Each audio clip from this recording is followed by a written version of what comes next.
Sleep paralysis. I've received several requests to do a show about this subject, several requests from several different people. There seems to be a great amount of interest in this subject, and from what I understand from doing the research is there is somewhere between 20 and 30% of people do suffer from what they call sleep paralysis, and those people that have a spiritual bent have it even more intensely and more often. I'm Jeffrey Daugherty, the Christian Whistleblower. Welcome back to the Christian Whistleblower, Jeff Daugherty Show, NCK YouTube channel.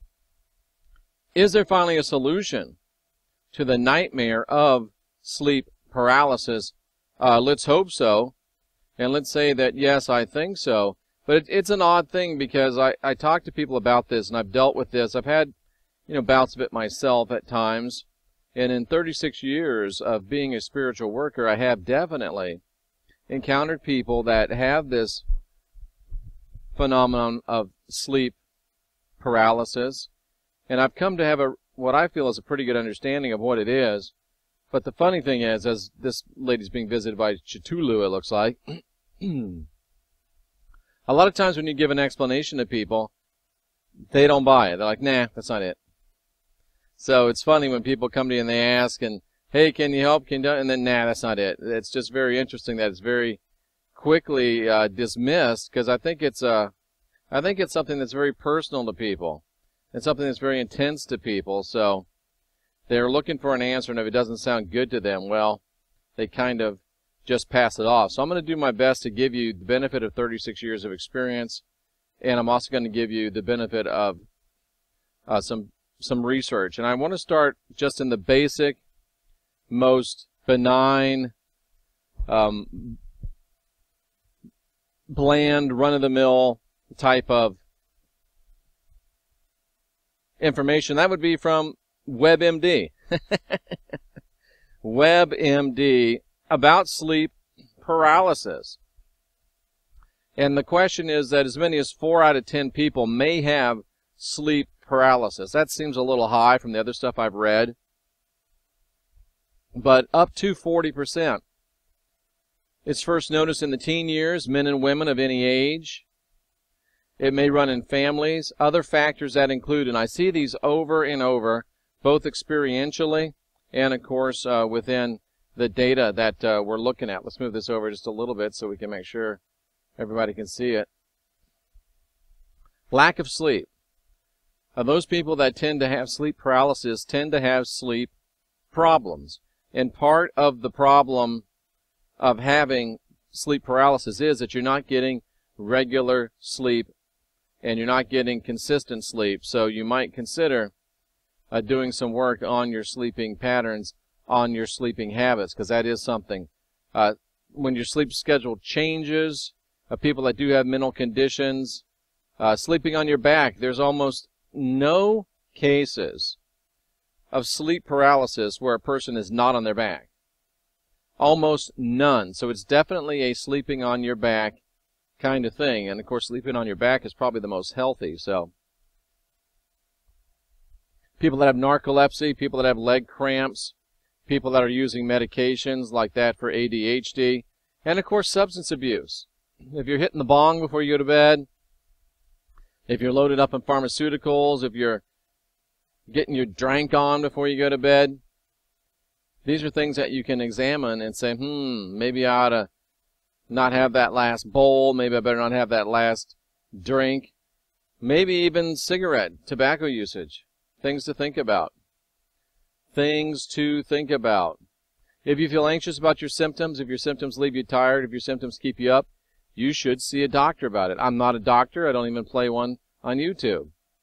So this is something, though, that I have been increasingly recommending to people because it helps you in so many areas. That is to keep a sleep diary. I'd rather call it a dream journal. So when you wake up, if you can, even before you go to the bathroom, before your feet hit the floor, write down your dreams and your experiences of your sleep. It tends to be very, very helpful. Now, these are things that you can do improve your sleep habits, using antidepressant medication if it's prescribed. I don't recommend any of that. Treating any health problems, treating other sleep disorders. Dotting all your I's and crossing all your T's, in other words. And let's see what helpful, that's it. That's all the information they have on WebMD. So, I want to go a couple of different directions with this. And here's the Sleep Paralysis Project, a studious work. And it's talking about summarized symptoms. Number one, you feel like you're awake. Number two, you do have a realistic perception of your environment. You can see clocks. You can see sleeping partners if you have someone that sleeps with you. You can see your cat, dog, whatever. You can't move, hence the term sleep paralysis. And people feel a sense of overwhelming fear and dread, like something bad's happening, something scary is happening. They sense a presence in the room. Sometimes they see a presence in the room. They feel pressure on their chest. They have difficulty breathing. And again, most sleep paralysis attacks occur when an individual is lying on their back. You also get additional hallucinations. So there's some weird stuff that goes on with this whole idea of sleep paralysis. There really is. Now, let's take a look at this. We've already done WebMD. Let's take a look at this. 13 facts about sleep paralysis. It feels like you woke up dead, like they're putting a shovel over dirt over you. It does feel like you woke up dead. I've been there. I've done that. It's way more complicated than a nightmare. It happens when you're falling asleep or waking up. Well, that's not true. It does happen when you're falling asleep or waking up. If it's not happening when you first go to bed, you are waking up each and every time sleep paralysis happens. That's one of those things people don't want to accept, but all of the research, all of the data shows that you are waking up when sleep paralysis occurs. And if you're going to deal with it and be free of it, you have to come to terms with that, because it's just the way it is. It's just one of those things. It happens when you're waking up, just like this yellow guy here that must be from a cartoon that I don't know about. It happens during one of two times in your sleep cycle. When your body's in REM, it has to come out. But most sleep paralysis occurs when the body has trouble deciding when to come in or out. So you're kind of stuck between REM, which is rapid eye movement sleep, very deep sleep, and less light, less deep sleep. You can get hallucinations in your sleep paralysis, and of course some people would say they're not hallucinations, they're really there. I'm seeing spiritual entities. Okay? You just can't wake yourself up. It's not as simple as just saying, wake up. It is a natural occurrence and can happen to anyone. It's most common among young adults and people with a history of mental illness. It's related to being sleep deprived, like Charlie Sheen. So it might be just as simple as getting better and longer sleep. That could be. And like Dr. House says, we just don't really know exactly what's going on medically. I think I have a good idea what's going on spiritually. And people have been trying to explain this for centuries. You see a lot of artwork. I mean, here's a lovely lady sleeping naked and something's jumping up on her. Here's another one, famous Renaissance painting. Even the horse is like, whoa, what is that? So this is a kind of a picture of sleep paralysis, how it feels, how it looks, and how it, really, hey, girl. Even the horse, exactly. And people have blamed sleep paralysis on everything from witches to UFOs to giant ghost dogs, which is interesting because we just talked about giant ghost dogs in our last show. However, there's no evidence that it'll kill you. But try telling that to someone who has sleep paralysis. Interesting, because no matter what, this gremlin is scary AF. Yeah, he is scary. There's no doubt about it. So let's look at this study. I think this is the best I've seen secularly, and I think it ties in really well with what I want to share with you spiritually. Is there finally a solution to the nightmare of sleep paralysis? We know what happens when you suffer from sleep paralysis. A lot of people tend to see a feline type entity, which is interesting, like a human cat. I don't know where my cat is, but it's not his fault. Over in Italy, it's called the pandafice. Terrible Italian accent. Pandafice.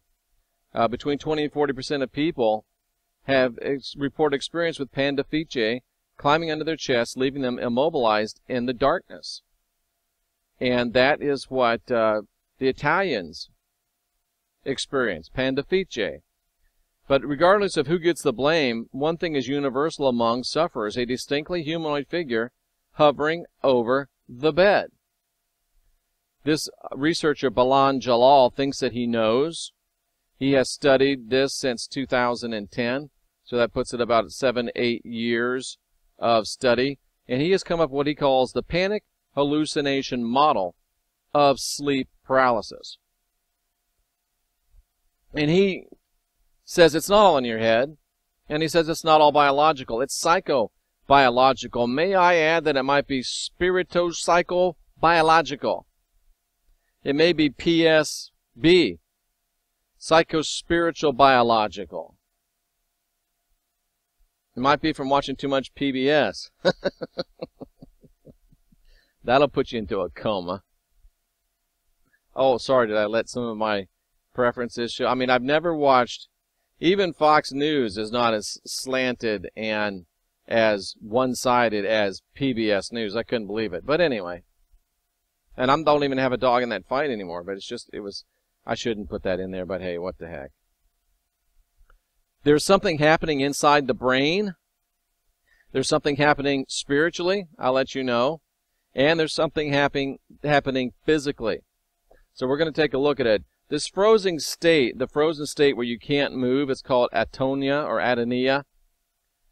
And people have only really been studying it out in the open for about 15 years because most people just kind of swept it under the rug before that. And this doctor says he may have figured out why supernatural beings appear and how to prevent them from getting into your sleep. It's been a bizarre phenomenon. Most people didn't want to talk about it. They didn't want to be misdiagnosed with schizophrenia or psychosis. I mean, you can't, see an ET in your bedroom at night and go tell your doctor about it, and they'll put you into a rubber room.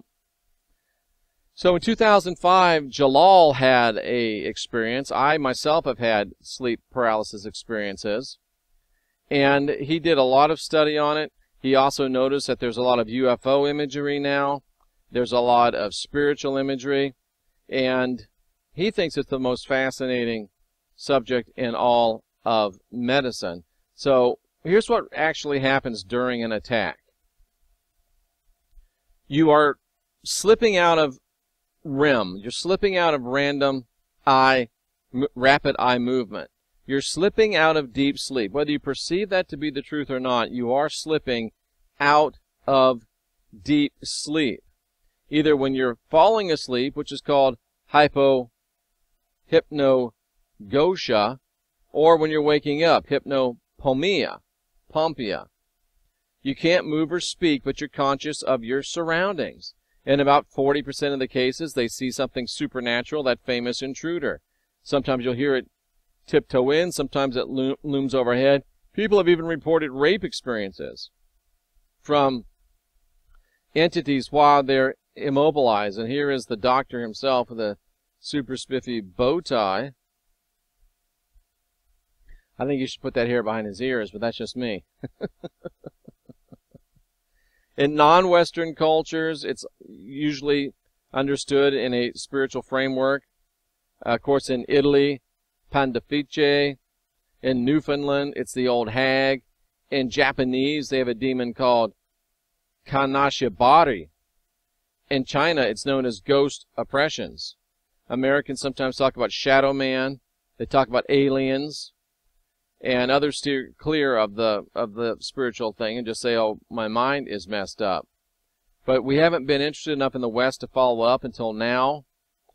And this is an interesting cultural comparison. In Egypt, very, very religious country, they feel it's the jinn. It's jinn that are causing them trouble. And they think that the jinn can even kill them. Up in Denmark, one of the least religious countries, are like, It's just something in the brain. There's almost no conception of it being a spiritual experience whatsoever. Half the people in Cairo think it's jinn. In Denmark, nobody thinks it's anything other than a psychological, biological experience. So this is the kind of a key for the people that are listening here now. It doesn't matter where you're listening to me from. If you are a person that believes in the supernatural, or if you're a person that believes that this phenomenon is supernatural, your attacks are going to be longer, harder, and more frequent. Now, that's good if you're suffering from erectile dysfunction, but bad if you're suffering from sleep paralysis.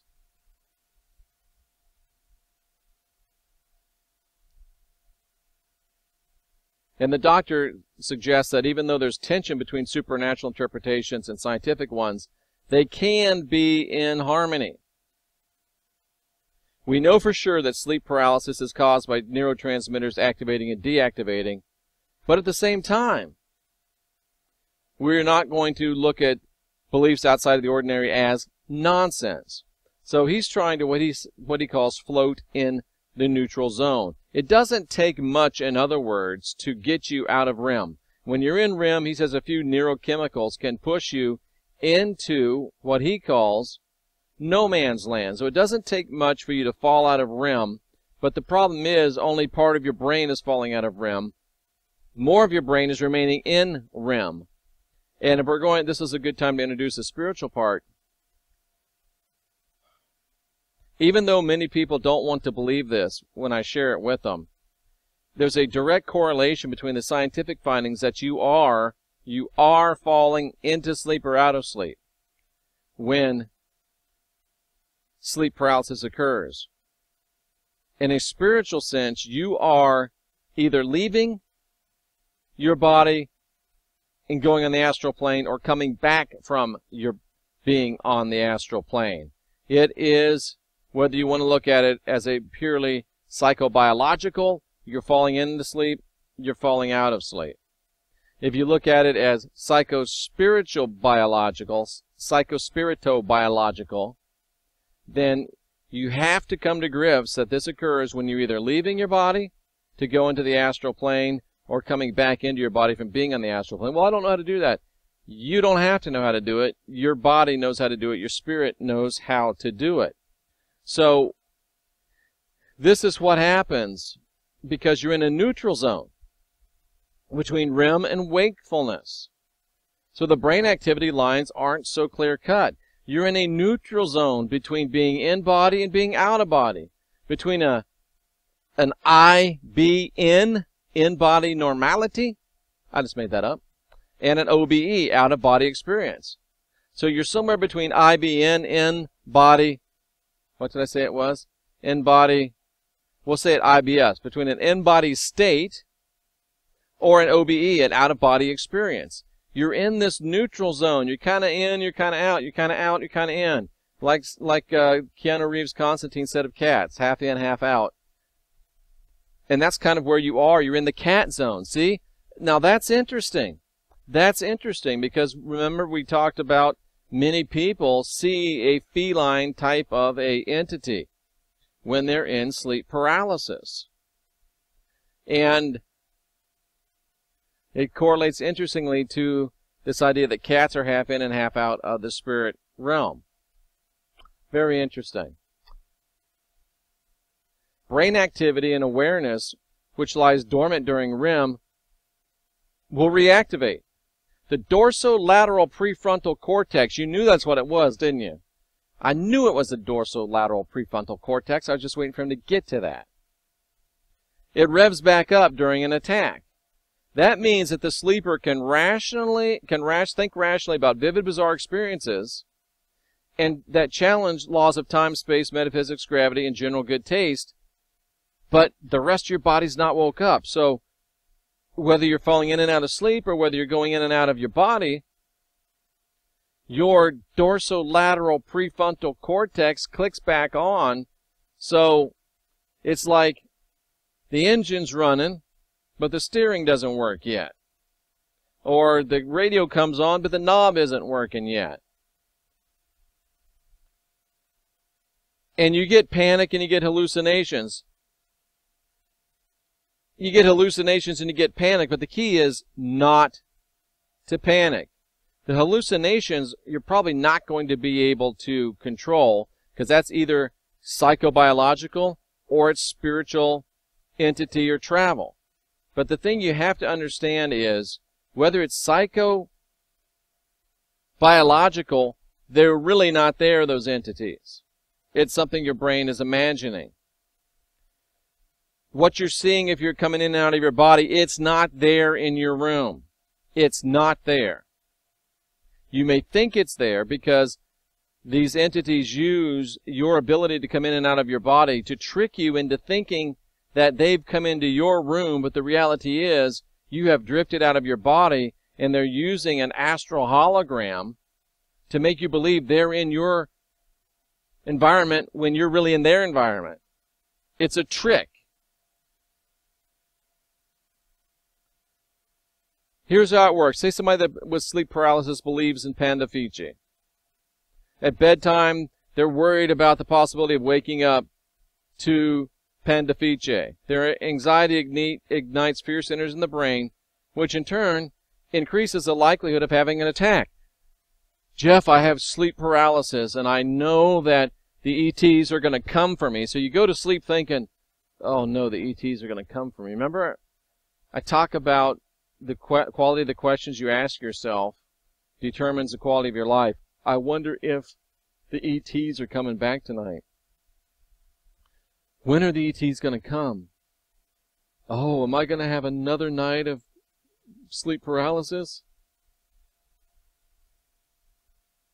Step one would be, when we're going to bed, if you want to be afraid of panda fiche or UFOs or whatever, just, how do I not panic?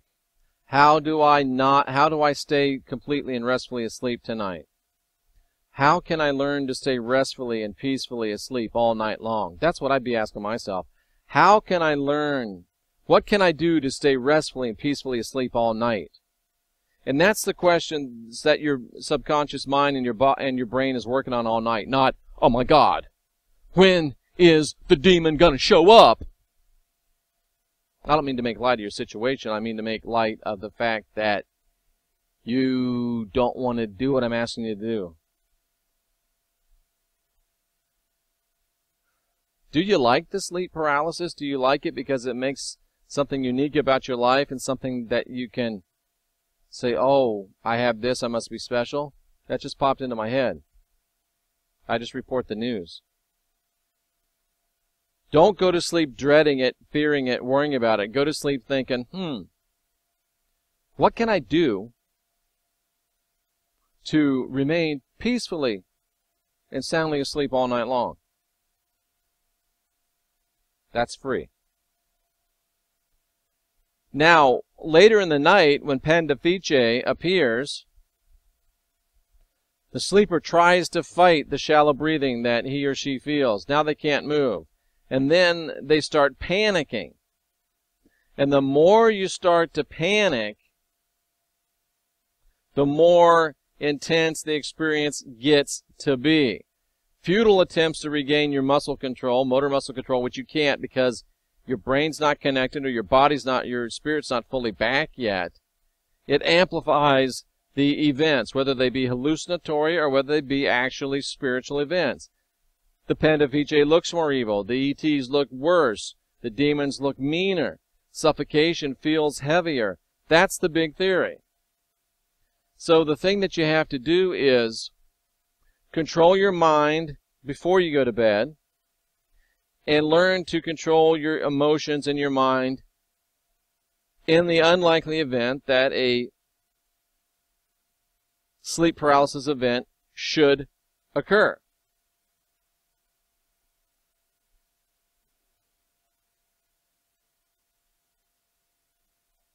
The ghost appears when the sleeper hallucinates a projection of their own body. So what these doctors have said is, hey, what you're really doing is hallucinating a projection of your own body. Now, in the psychobiological world, probably true. In the spiritual realm, these doctors have discovered this. And some of you that don't want to believe me, now you have to reject the doctors and me. You are seeing, let's just talk about it as a spiritual event, a spiritual situation.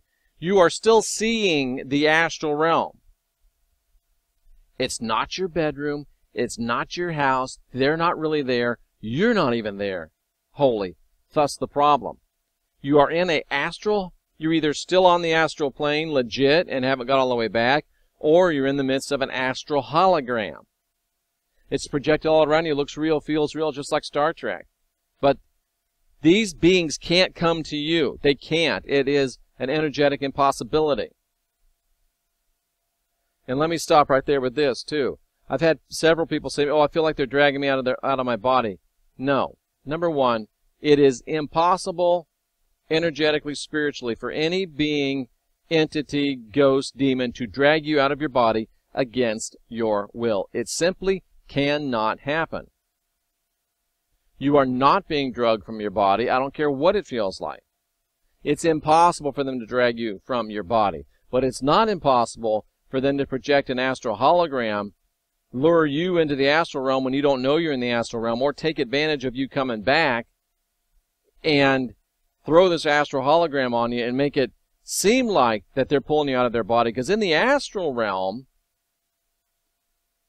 it's all make-believe. They can make believe that they're doing anything to you. In the astral realm, they can pull you out of your body and tie you in knots like a pretzel and dress you up like RuPaul and send you back.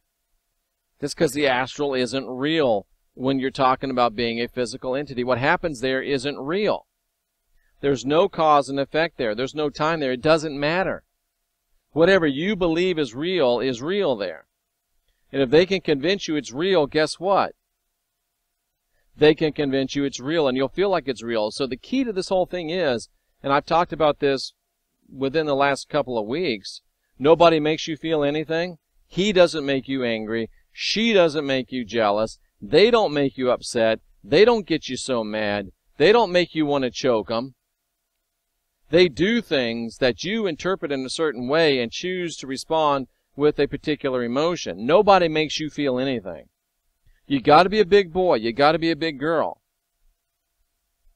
So when you get the feeling that you're being pulled out of your own body, you just have to say, look, this is why I try to tell you to meditate, and none of you will do it.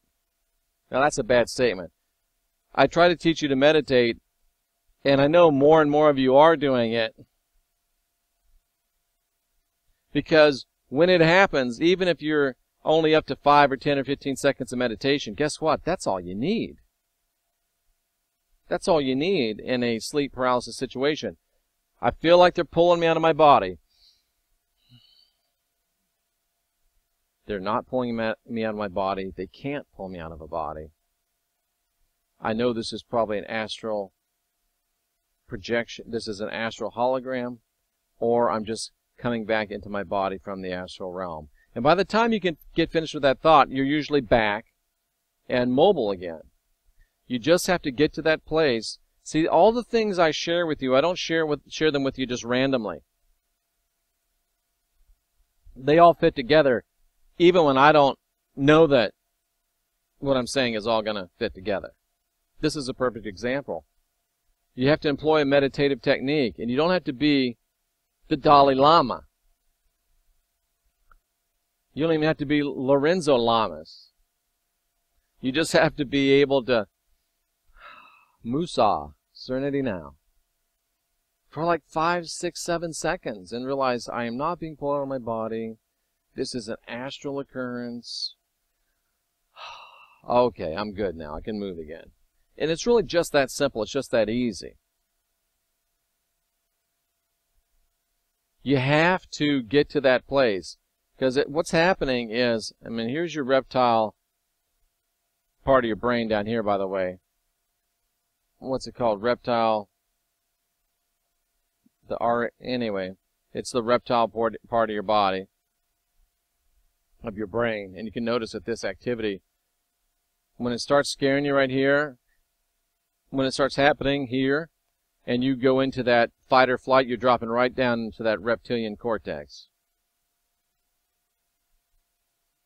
So the idea is to not drop into the reptilian cortex, but to drop into your frontal lobe. Oh my God, oh my God, oh my God, it's happening. They're not pulling me out of my body. This is merely an astral occurrence. I'm not going to drop into reptilian mode. I'm choosing to embrace my dove, not my serpent. And it's over. It's just that easy. Easy means something you can do. Doesn't mean that it's something that's not going to take some work. So that's what I call, a little thing I like to call connecting the invisible dots. Psychobiologically, don't dread. Program yourself positively before you go to sleep. When it starts happening, chill out. Because it won't happen long. It won't take long, and then you'll be back. Your brain will kick on again. Spiritually, program yourself positively before you go to sleep. Ask the right questions. Oh, what am I going to do tonight to remain totally and completely restfully asleep all night long? And then in the unlikely event that something does happen, okay, they're not trying to pull me out of my body. This lizard man is not here. The fiery snake creature is not here. This being is not raping me. This being is not butt raping me. This is an astral occurrence. I'm in control of my own body. I reject it. And then by the time you're there, you're done. Or if it takes a bit longer, you're just like, okay, I'm just going to meditate. And then boom, you're back.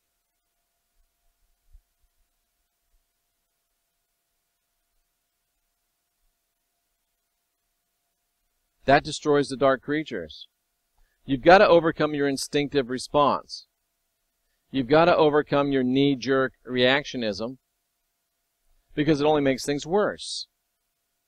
You've got to take control of your own mind. Not only do you have to guide your own spirit, but you have to guide your own brain.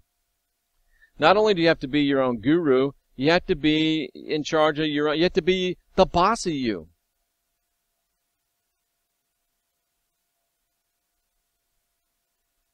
He calls it the meditation relaxation therapy. You just do a little kumbaya, you think some good thoughts. And here's the scientific part of what I've been trying to say. Reapprise the meaning of the attack. Remind yourselves that this is common, it's no big deal, it's just a hallucination, it's just my brain isn't all turned on yet. It's the same thing as saying, okay, they're not trying to rip me from my body, tie me in knots and dress me like RuPaul. It's just an astral occurrence. Okay, I got it.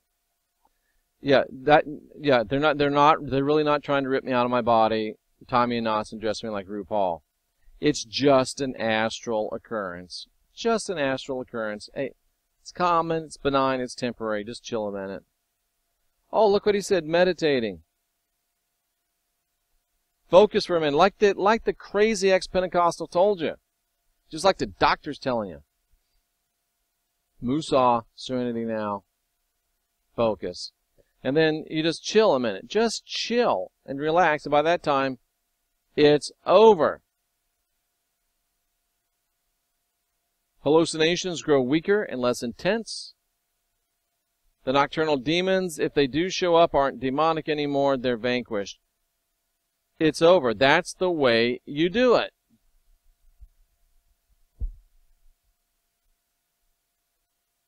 That'll work every time it's tried.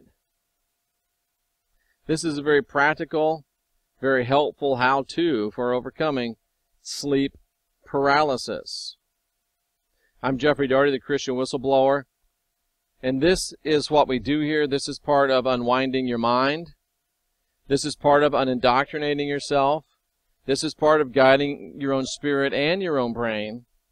This is part of mastering your own ascension and your own physiology. And this is a part about being your own guru and being the boss of you. And it helps us be more excellent to each other. It helps us be more excellent to ourselves, which will help us be more excellent to each other. I hope this helped you. Let me know what you think. Until next time, I'm Jeffrey Daugherty, your Christian whistleblower.